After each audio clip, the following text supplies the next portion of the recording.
ఈ ఆంజనేయులు గారిని నేను కలవడం పూర్తిగా నాకు 20 ఏళ్ళ క్రితం నుంచి, అంటే నేను ఎంపీ అయిన తర్వాత చాలామంది ఐఏఎస్ వాళ్ళు, ఐపీఎస్ వాళ్ళు, ఆఫీసర్స్ న్యాచురల్గా కలుస్తారు. కొంతమంది ఫ్రెండ్స్ అయిపోతారు, కొంతమంది అసలు ఇప్పుడు గుర్తు కూడా పట్టరు, కొంతమంది పరిచయస్తులుగా ఉంటారు. అట్లా స్టేజ్లు ఉంటాయి. అలాగా ఫ్రెండ్గా అయిపోయినటువంటి ఆఫీసర్లు కొంతమందిలో ఈ ఆంజనేయులు గారు ఒకడు. ఈయన కొన్నాళ్ళు ఢిల్లీలో పనిచేస్తున్నప్పుడు కూడా నేను ఢిల్లీ వెళ్తే ఫోన్ చేయడం, ఎక్కడ ఉన్నారని అడగటం. ఈయనతో మంచి టచ్లో ఉంది. ఈయన ఇంటికి కూడా వెళ్ళాను. వీళ్ళ ఆవిడ కూడా నాకు బాగా తెలుసు, వీళ్ళ పిల్లలు బాగా తెలుసు. మన జంజాల గారు వియ్యంకుడు, సినిమా డైరెక్టర్ జంజాల గారు వియ్యంకుడు. నాకు తెలిసి ఇతని మీద ఎప్పుడు కరప్షన్ ఛార్జెస్ అనేది రాలే. జనరల్గా పోలీసు వాళ్ళకి శత్రువులు చాలా ఎక్కువ మంది ఉంటారు, ఇతనికి ఇంకా ఎక్కువ మంది ఉంటారు. ఎందుకంటే ఇతన్ని చంద్రబాబు నాయుడు గారి టైంలో 5 జిల్లాలకు ఎస్పీగా వేశారు. నాకు తెలిసి ఎక్కడికి వెళ్తే అక్కడ టెర్రర్ క్రియేట్ చేశాడు. మెయిన్ రౌడీయిజము, ఫ్యాక్షనిజము ఈ రెండింటి మీద చాలా తీవ్రంగా పోయాడు. అందుకే రాజశేఖర రెడ్డి గారు సీఎం అవగానే రాజశేఖర రెడ్డి గారికి ఒక హ్యూమన్ టచ్ ఉంటుంది. ఓన్లీ ఇతను ఒక ఆఫీసరు, నేను ఒక సీఎం అన్నట్టుగా ఇప్పుడు చూడ్డు. రాజశేఖర రెడ్డి గారే ఇతన్ని, బహుశా రాజశేఖర రెడ్డి గారు ఒక్కడే ఉంటాడు. వాట్ మిస్టర్ అంజన్ అని పట్నం పదమే గుర్తుండేవాడు. ఈయన అప్పుడు ఇంటెలిజెన్స్లో ఉండేవాడు. అది దాంతో ఈయన కొంచెం ఇదయ్యి జగన్మోహన్ రెడ్డికి కూడా బాగా దగ్గర అయ్యాడు, ఇంటెలిజెన్స్లో ఉన్నాడు, చేశాడు. ఆయన వెళ్ళి నేను అంతకు ముందే అందరూ యాంటిసిపేటరీ బెయిల్ తీసుకుంటున్నప్పుడే ఆయనకి ఫోన్ చేసి చెప్పాను, మీరు కూడా తీసుకుంటున్నారా యాంటిసిపేటరీ బెయిల్ అని. లేదండి, నేను ఓ 10 రోజులు జైలుకి వెళ్ళి వస్తాను అన్నాడు. నాకు అర్థం అలా ఏంటి ఇలా జోకేస్తున్నాడా ఏంటని, సరేలే అనుకుని మీరు వెళ్ళండి జైలుకి, నేను చూడటానికి వస్తానులేండి అన్నాను. ఆయన నవ్వేశాడు, నేను నవ్వేశాను. నాకు ఆ మాట గుర్తుండిపోయింది. నేనేమనుకున్నానంటే ఆ లెవెల్ వాడిని పంపితే రాజమండ్రికి పంపుతారనుకున్నాను. డీజీ లెవెల్ నాకు తెలిసి ఇండియాలో ఇతను అక్కడ ఫస్ట్ అరెస్ట్ అయినాడు. డీజీ లెవెల్ వాళ్ళు ఎవరిని అరెస్ట్ చేయలే ఇప్పటివరకు. ఫస్ట్ మ్యాన్ అరెస్ట్ అయ్యి జైలుకి వెళ్ళేవాడు. అరెస్ట్ అయ్యారేమో తెలియదు కానీ బెయిల్ ఇచ్చేస్తారు, జైలుకి వెళ్ళాడు. తర్వాత అతను అరెస్ట్ అయ్యి లోపల ఉన్నాడని తెలిసినప్పుడు మనం చూడటానికి వెళ్ళాను. ఎందుకంటే బాబు ఎండలో పడి ఇలా వచ్చారంటే, నేను మాట అన్నాను కదా చూడటానికి వచ్చాను అంటే, ఇంకా కొన్నాళ్ళు కొంచెం వర్షాలు పడ్డాక రావాల్సిందండి అంటే, ఇంకా ఎన్నాళ్ళు ఉంటావా బాబు అన్నాను. అప్పుడే ఎక్కడ వదులుతారు ఉంచుతారు. నేను మెంటల్గా ప్రిపేర్ అయ్యాను. ఇంకా ఓకే అప్పుడే ఆవేళ ఏదో ఏపీ పేపర్లో ఈనాడులో ఏదొస్తే అది మొన్నటి చేస్తారు వాళ్ళు. ఈనాడులో ఏదొచ్చినా మొన్నటి అది జరుగుతుందన్నమాట. సర్వీస్ కమిషన్లో ఏదో జరిగిందని ఏదో చేస్తారో సరే పెడతారు. నాకు అర్థం కాని విషయం ఏంటంటే ఈ పర్టికులర్ కేసులో ఒక మనిషి ఎవడో పోలీస్ స్టేషన్కి వెళ్ళి కేసు పెట్టాడు. కేసు పెడితే పోలీసు వాళ్ళు ఏం చేయాలి? కేసు రిజిస్టర్ చేసుకోవాలా, లేకపోతే వీడు మనిషి మంచివాడు కాదని, సరైనడు కాదని అని కేసు రిజిస్టర్ చేసుకోకుండా ఆగడానికి పోలీసులకు హక్కు ఉందా? పోలీసు వాళ్ళకి ఒక కేసు పెట్టాడు ఎవడో వచ్చి ఒక అమ్మాయి మీద. ఆ అమ్మాయిని తీసుకొచ్చేశారు, జైల్లో పెట్టేశారు. పెట్టేసి ఏం చేశారు? జైల్లో పెట్టేసి ఏం చేశారు? బెయిల్ రాగానే విడిచేశారు. ఆ కేసు ఇంకా తేల్లా. అప్పుడే ఆ అమ్మాయి మళ్ళీ వచ్చి నన్ను అన్యాయంగా కేసు పెట్టారంటే ఎస్పీలు, డీజీలు, పోలీసు వాడు ఎవడన్నా పని చేయగలడు అసలు? ఎందుకు తీసుకొచ్చారు? నేను ఈయన్ని చూసి వచ్చిన తర్వాత మొత్తం ఎట్లా చూస్తున్నా తెలిసింది ఏంటంటే, ఆవిడ ఒక పెద్ద పారిశ్రామికవేత్త మీద రేప్ కేసు పెట్టింది. రేపు చేయడం ప్రయత్నం చేయడం కాదు, రేప్ కేసు పెట్టింది. ఆ రేప్ కేసుని విత్డ్రా చేయించమని ఎలాగోలాగా నీ దౌర్జన్యం చేసి ఆ అమ్మాయి చేత విత్డ్రా చేయించని ఆ ఎవడైతే ఉన్నాడో అతను ఎవడో ఏషియా ఖండంలో 7వ రిచెస్ట్, ఏషియా ఖండంలోనే రిచెస్ట్ వాళ్ళ వరుసలో 7వ వాడు. 2,35,000 కోట్ల రూపాయలు వాడి నెట్వర్త్, వాళ్ళ కంపెనీ వర్త్. వాడు వచ్చి అప్పటి సీఎం జగన్మోహన్ రెడ్డిని అడిగాడని, జగన్మోహన్ రెడ్డి తీసుకొచ్చి ఆ అమ్మాయి చేత చేసాడు. కేసు విత్డ్రా అయిందా లేదో తెలియదు, ఆ కేసు ఏమైందో తెలియదు. కానీ ఆవిడ వీళ్ళ మీద ఇచ్చిన కంప్లైంట్లు ఏం రాసిందంటే, ఆ కేసుకి నేను వెళ్లకుండా ఉండటం కోసం నన్ను తీసుకొచ్చి ఇక్కడ జైల్లో పెట్టారు. ఆ కేసుకి పలానా డేట్ ఇచ్చింది కోర్టు ముందు వెళ్ళి చెప్పాలి. ఆవిడ చెప్పడానికి వీలు లేకుండా చేయడం కోసం ఇలా చేశారు అని ఆవిడ కంప్లైంట్లో రాసింది. కంప్లైంట్ తెప్పించాను. ఇదో ఇప్పుడు బాంబే వాళ్ళతో పంపించాను, ఎవరో తెలిసిన ఫ్రెండ్స్ ఉంటారు కదా, అక్కడ ఏమైందో కేసు అని తెప్పిస్తాను. ఇది చిన్న విషయం కాదు. ఇది అసలు పోలీసులు పని చేయాలా అక్కర్లేదా? ఏం చేయాలి? ఒకవేళ నిజంగా ఆవిడ వచ్చి నన్ను అన్యాయంగా కేసులో ఇరికించారని పెట్టాలంటే దానికి ప్రొసీజర్ ఉంది. దానికి ఏంటి సెక్షను? ఇప్పుడు కొత్త బిఎన్ఎస్ పాత అయితే 195 ఐపీసీ, కొత్త బిఎన్ఎస్ సెక్షన్ ప్రకారం సెక్షన్ 231 ప్రకారం మెజిస్ట్రేట్ కోర్టు పర్మిషన్ లేకుండా వీళ్ళ మీద ప్రాసిక్యూషన్ చేయడానికి లేదు.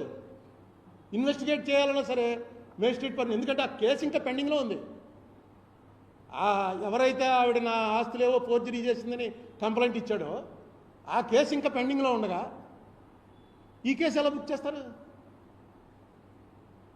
బుక్ చేయాలంటే ఈ సెక్షన్ ప్రకారం పర్మిషన్ తీసుకుని చేయాలి. అది చట్టం. తీసుకున్నారా? లేదు. పోలీసు వాళ్ళని తీసుకెళ్ళి లోపలేటువంటి నువ్వు జగన్ తప్పు చేశాడంటే జగన్ మీద పెట్టు కేసు. జగన్ వచ్చి నిన్ను లోపలెట్టాడు, నువ్వు వెళ్ళి జగన్ లోపలెట్టు.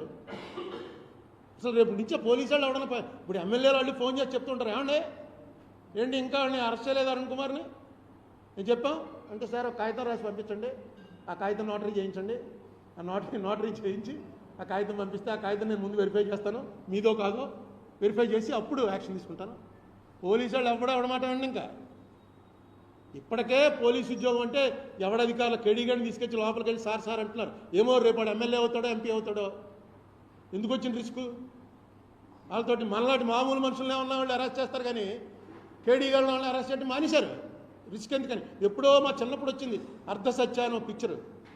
అందులో అంతే ఒక కేడీగాడ ఈ ఏరియాలో పెద్ద నాయకుడు అయిపోయి ఎవడైతే పోలీసు వాడిని అరెస్ట్ చేసాడో ఆయన పిలిచి ఎలా నాకు టేబుల్ మీద పెట్టి కాళ్ళెట్టి అలా నిలబడవు ఏమనుకుంటున్నావు అని చెప్పి వాడికేమో వీడు సెక్యూరిటీ కింద వేస్తారు. మంచి సినిమా చూడండి, ఉంది అర్ధ సత్య. ఓంపురి యాక్ట్ చేశాడు, గోవింద్ నిహలాని. జరుగుతోంది అది. వీళ్ళని తీసుకెళ్ళి లోపలేశారు. డీజీ లెవెల్ వాడిని. డీజీ అంటే ఇంకేముంది, ఇంకా డీజీ అంటే అయిపోయిన టాప్ లెవెల్కి వచ్చేసాడు. అతన్ని అందుకే అతను వెళ్తే ఏం లేదు మీరు ఎందుకు వచ్చారు అది ఎందుకంటే అంటే అతనికి తెలుసు ఈ కేసుల్లో ఎంత అన్పాపులర్ అవుతుందో తెలిసి ఉంటుంది. అందుకని అవనండి అంటాడు. ఇంకా పెడతారు, ఇంకా కేసులు పెట్టడం చాలా మామూలుగా ఉన్నాడు. ఒకటే ఏంటంటే నేను ఇంతకుముందు జైల్లో చూడటానికి వెళ్ళినప్పుడు ఇది లేదు, ఇప్పుడు కొత్తగా పెట్టారట. ఈ సినిమాల్లో చూపించినట్టు ఒక పెద్ద మెష్ వెనకాల ఆయన ఉంటాడు, యువతలో మనం ఉంటాం, అక్కడేమో సీసీ కెమెరా ఉంటుంది. నిజంగా నేను ఇంతకుముందు మాటికి జైలుకి వెళ్ళేవాళ్ళం. ఉత్తినే ఏదో గొడవ చేయడం జైలుకి పోవటం. రామ్మోహన్ అయితే ఎమ్మెల్యేగా ఉండి కూడా జైలుకి పోతుండేవాడు. లోపల హాయిగా ఉంటుందిరా అని ఏదో పాత కేసు వారెంట్ ఇచ్చేసి ఎన్బిడబ్ల్యూ పెట్టించుకోవడం పోవడం. ఇలా ఎప్పుడూ లేదు. సరే తీసుకెళ్ళారు, డీజీనే తీసుకెళ్ళి లోపల పెట్టారు. రేపు పొద్దున్న నుంచి దాంట్లో మొత్తం డిఎస్పీలు ఎస్పీలు వీళ్ళందరూ ఉన్నారు, పోలీసులు అందరూ. ఇది పూర్తిగా నాకు తెలుసున్నటువంటి లా ప్రకారం చూస్తే అసలు ఆ కేసు ఏమైంది? అసలు వాడు ఎవడైతే రేప్ చేశాడో వాడిని ఏం చేశారు? ఈవిడ ఇక్కడ జైల్లో ఉండగా కేసు అక్కడ కొట్టేస్తే అది చెల్లదు. వీడు వెళ్ళి చెప్తుంది, వాళ్ళు పోలీసులు చెప్పాలి, ఆవిడ లేదు. ఎందుకంటే బొంబాయి పోలీసులే అరెస్ట్ చేసి వాళ్ళకి అప్పచెప్పారు. వీళ్ళు వెళ్ళి అరెస్ట్ చేయడానికి లేదు. అక్కడికి వెళ్ళి బొంబాయి పోలీసులకి వారెంట్ పట్టుకెళ్ళి ఇస్తారు, బొంబాయి పోలీసులు అరెస్ట్ చేసి వాళ్ళకి అప్పచెప్తారు, సంతకం పెట్టి. అందులో ప్రొసీజర్లో ఏమన్నా ల్యాప్సెస్ వస్తే పోలీసు వాళ్ళ మీద మెమోలు ఇస్తారు. అరెస్ట్ చేసి లోపలటువంటి తేలని కేసు. ఆ కేసు తేలిపోయి ఆ కంప్లైంట్ ఇచ్చినటువంటి అమ్మాయి మీద కంప్లైంట్ ఇచ్చినవాడు అంతా కూడా తప్పే అని తేలినా రివర్స్ ప్రాసిక్యూషన్ ఉండదు. దానికి మళ్ళీ సివిల్ లా ఆఫ్ టార్ట్స్లో ఉంటుంది. కాంపన్సేషన్ క్లెయిమ్ చేసి వాళ్ళ దగ్గర వసూలు చేయొచ్చు పోలీసుల్ని అందరి మీద అప్పుడు కేసు పెట్టచ్చు. ఇంకో విచిత్రం ఏంటంటే పోలీసులు కాన్స్పిరసీ చేశారట. పోలీస్ స్టేషన్లో పోలీసులు చేసేదే కుట్ర. రోజు వాళ్ళు కూర్చొని చేసే పని ఏంటండి? ఎస్పీలు డిఎస్పీలు వీళ్ళందరూ ఎందుకు స్టేషన్లో కానిస్టేబుల్స్ వీళ్ళు సరిపోరా? వీళ్ళందరూ కూర్చుని ఇదిగోనండి పలానా వాడండి అరుణ్ కుమార్ అన్నవాడు ఇలా నేరాలు చేసేస్తున్నాడండి, ఊళ్ళో తిరుగుతున్నాడండి, ఆడికేమో ఇక్కడ ఎమ్మెల్యే సపోర్ట్ అండి, ఎంపీ సపోర్ట్ అండి, ఏం చేయాలండి అంటే నువ్వు జాగ్రత్తగా వాచ్ చేయి. ఆడి దగ్గర వాళ్ళ ఇంట్లో పనిచేసే వాచ్మెన్ అడిగి ఊరు వెళ్తున్నప్పుడు జాగ్రత్తగా చూసుకుని ఏ కొవ్వూరు దాటిన తర్వాత తక్కువ కారు ఆఫ్ చేసి లాక్కెళ్ళి పక్కనే ఉన్న నల్లజల పోలీస్ స్టేషన్లో పారేసి ఫుల్ కోటింగ్ ఇచ్చేయండి. నల్లజల పోలీస్ స్టేషన్లో కంప్లైంట్ ఎవరి దగ్గర తీసుకో కారు గుద్దేసిపోయిందని మనం తెలిసేటప్పటికి ఎమ్మెల్యే గారు ఎంపీ గారు ఫోన్ చేసేటప్పుడు వదిలేదు వాళ్ళు ఎవరో తెలియదండి అని. ఏం చేస్తారు పోలీసులు? బోల్డ్ అని పోలీసులు చేసేంత చేయకపోతే మనం బతకలేము.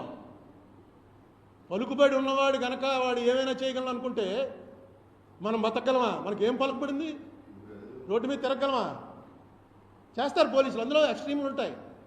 ఎక్స్ట్రీమ్ చేసిన వాడు దొరుకుతూ ఉంటాడు, వాడిని పట్టుకెళ్తూ ఉంటారు. ఇప్పుడు నక్సలైట్లు ఉంది, నక్సలైట్తో వెళ్ళి పోలీసులు రాజీ పడలేరా?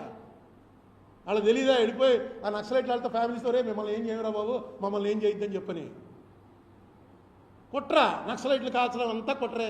జాగ్రత్తగా కాపు కాసి ఎక్కడ మీటింగ్ పెట్టుకుంటున్నారో వాడి పిల్లల్ని అడిగో ఎవరినో అడిగి తెలుసుకుని జాగ్రత్తగా వెళ్ళి వాళ్ళు కాపేస్తే ఆ వీళ్ళు కాల్చడంలో ఇళ్ళు చచ్చిపోతుంటారు. నక్సలైట్లను చంపడానికి వీళ్ళంతా కుట్ర చేశారు. ఇంకా విచిత్రం ఏంటంటే ఒక ప్లేడర్ గారితో కలిసి కుట్ర చేశారట. ప్లేడర్ కుట్ర ఏంటి అసలు? ప్లేడర్ అలా అయితే కోర్టులో జడ్జి గారు ప్లేడర్ కలిసి కుట్ర చేసి శిక్షలు వేసేస్తున్నారండి. కుట్ర అన్న పదానికి 120B అన్న పదానికి పోలీసుల మీద తీసుకొచ్చి పెట్టడం అనేది ఏం చెప్తాం అండి? ఖచ్చితంగా చెప్తున్నానుగా, శపమానం గచ్చతి. అది వాళ్ళకి ఎక్కలేదు. ఇప్పుడు ఎక్కితే వాళ్ళ కంట్రోల్ అవుతారు.